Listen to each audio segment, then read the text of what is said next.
DK news 1 और मैं आपके साथ निशा।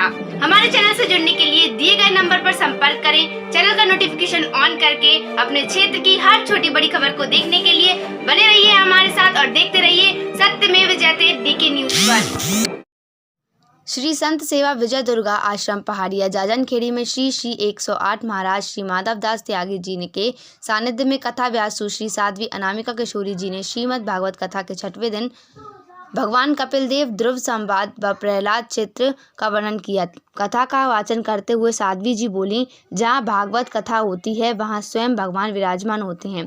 भागवत कथा श्रवण करने से किए गए पापों में से मुक्ति मिलती है। महापुरुषों का उनके आचरण से जाना जाता है। भक्त प्रहलाद का चरित्र वर्णन करते हुए कहा, करने कश्यप नामक दैत्य ने घोर तपस्या कर भगवान ब्रह्मा से ऐसा वरदान प्राप्त किया कि वह ना दिन में ना रात में, ना अंदर ना बाहर, ना कोई हथियार काट सके, ना जला सके, ना नर मार सके, ना नारी, ना पानी में डुबके करने का वरदान प्राप्त किया। हिरण्यकश्यप के पुत्र प्रहलाद भगवान विष्णु के परम भक्त थे।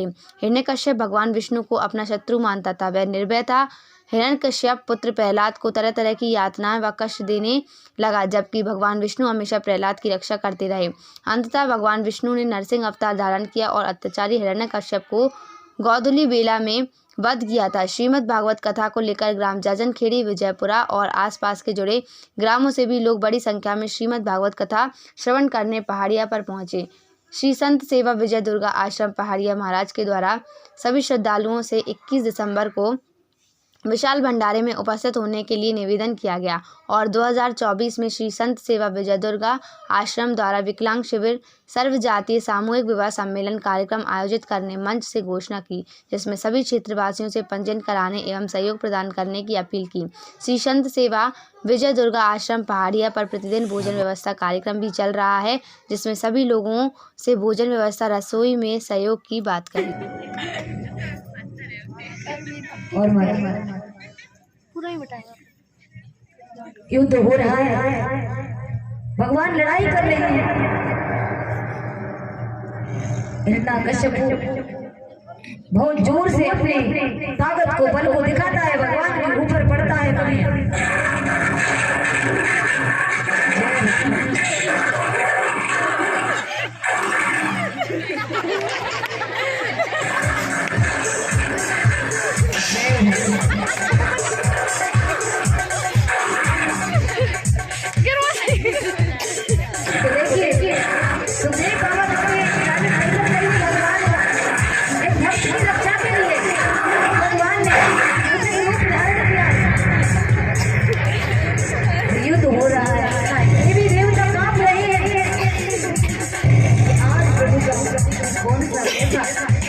विचित्र प्रभु ने रूप धारण किया और कभी हिरण्यकश्यप ऊपर, कभी भगवान नीचे, कभी भगवान ऊपर, और युद्ध चल रहा है महाराज। मध्याह्न 12 बजे से युद्ध प्रारंभ हुआ है, क्योंकि भगवान को पता है कि ब्रह्मा जी के दिए हुए वरदानों की रक्षा भी हमें करना है। भगवान चाहते तो एक पल में मार सकते हैं।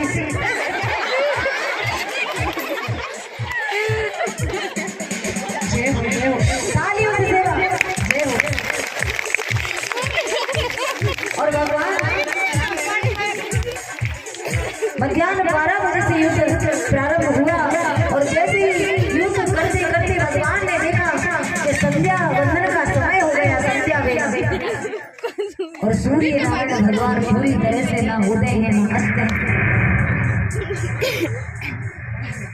और संध्या वंदन की बेला को जब प्रभु ने देखा तो एकदम हिरण्यकश्यप को पकड़ा और बीच नली में बैठ जाते हैं और अपने गोद में पटक लेते हैं।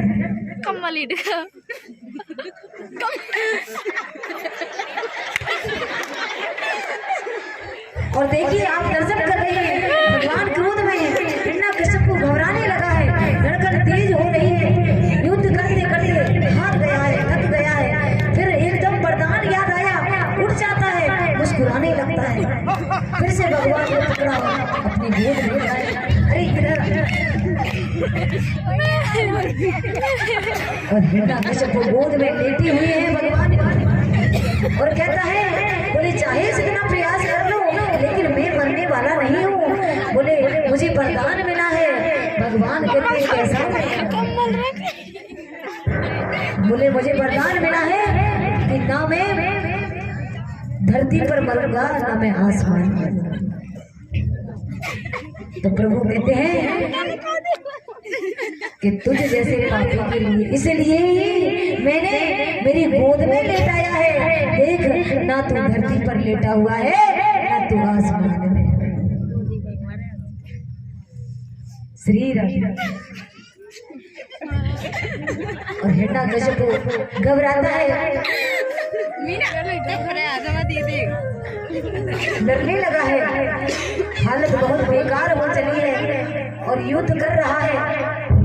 और दूसरा वरदान याद आया, बोले अरे मुझे दूसरा वरदान मिला है, चाहे जितना दम लगा लो मैं मरने वाला नहीं हूँ। जय हो। तो दूसरा वरदान बताता है कि ना मैं घर के भीतर मरूंगा ना मैं घर के बाहर मरूंगा। प्रभु कहते हैं बोले इसलिए वैसे विधान है कि बीच रैली में बैठना नहीं चाहिए। इस वरदान के ही कारण दे मैं बीच रैली में बैठा हूँ, ना मैं घर के भीतर हूँ ना मैं घर के बाहर।